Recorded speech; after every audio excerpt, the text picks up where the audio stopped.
অসংখ্য প্রমাণ আমাদের কাছে আসে, এরপরও আজকে বিএনপির ভাইদের কাছে তাদের বিবেকের কাছে কষ্ট করতে চাই। আপনারা যে প্ল্যান নিয়ে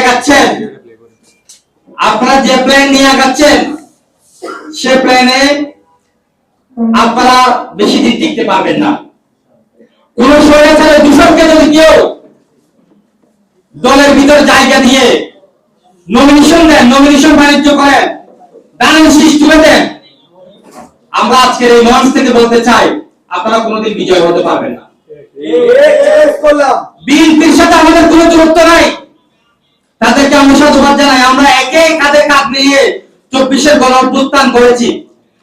আপনাদের কি মনে পড়ে না আপনাদের কানে কি যায় না শহীদ ওয়াসিমের পিতার কান্না, রিভাতুল্লাহর কান্না কি আপনাদের কানে যায় না?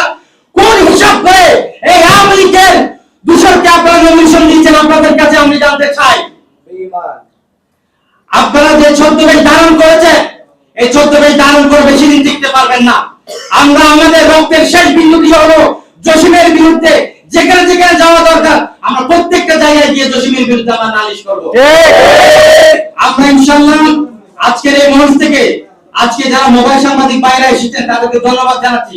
জুলাই আন্দোলনে কোনো জাতীয় মিডিয়া না আসলো, সর্বপ্রথম জীবনের রিস্ক নিয়ে মোবাইল মিডিয়ার ভাইরা আমাদের পাশে ছিলেন।